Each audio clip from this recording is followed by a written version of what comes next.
किसी ने ओशो से पूछा कि आप क्या कहते हैं, मैं समझ नहीं पाता हूँ, क्या करूँ? तो ओशो कहते हैं, समझ तो पाते हो, क्योंकि मैं तो सीधे साधे शब्दों में बोल रहा हूँ।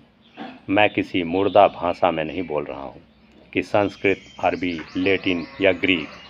मैं तो तुम्हारी रोज़मर्रा की भाषा में बोल रहा हूँ। मेरे शब्दों में एक भी शब्द ऐसा नहीं है जो तुम्हारी समझ में ना आता हो। शब्द तो समझ में आ जाते हैं, हाँ, लेकिन शब्दों में जो छिपा है शून्य, वह समझ में नहीं आता। वह समझ में आएगा भी नहीं, सुन कर नहीं आएगा। उसके लिए तो कुछ साधना होगा। जैसे कोई शास्त्रीय संगीत को सुनने जाए तो उसे सुनाई तो सब पड़ता है, लेकिन फिर भी रस नहीं आता। जब तक कि शास्त्रीय संगीत का कुछ बोध न हो, जब तक शास्त्रीय संगीत में कुछ पारंगता ना हो, शास्त्रीय संगीत का अभ्यास चाहिए, तो फिर उसके रहस्य अनुभव में आने शुरू होते हैं। मैं जो तुमसे कह रहा हूँ, शब्द तो सीधे साधे हैं, लेकिन उन सीधे साधे शब्दों में जो अनुभव है वह गहरा है। और जब तक वह अनुभव तुम्हारा ना बने, तब तक शब्द तुम सुन भी लोगे तो कुछ भी ना हो सकेगा। सब बाहर बाहर ही होगा।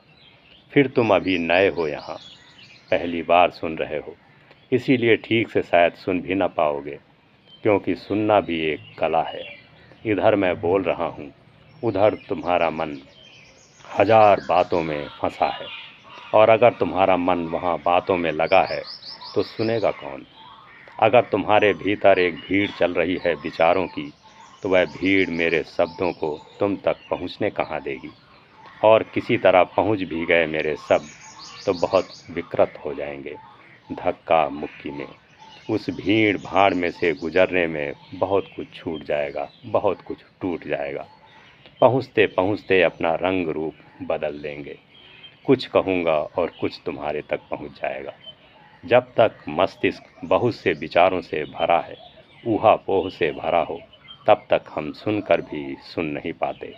सुनते हुए भी बिल्कुल बहरे होते हैं, बहरों से भी ज़्यादा बहरे होते हैं। बहरों का तो अलग ही एक नियम है कि ज़ोर से चिल्ला दो तो शायद सुन भी लें, लेकिन कितने ही ज़ोर से चिल्लाओ, भीतर तुम्हारे विचार इतना शोरगुल मचा रहे हैं कि नक्कार खानों में तूती की आवाज़ हो जाती है। बाहर से कोई भी आता हो, कोई भी बात सुनाई नहीं पड़ती। उधर बैंड बाजे बज रहे हैं, भीतर धमा चौकड़ी मची है, बारात आ रही है, और एक आध विचार नहीं है वहाँ। विचारों पर विचार की कतारें लगी हैं। क्यों लगी हैं? जिनका ओर छोर दिखाई नहीं पड़ता।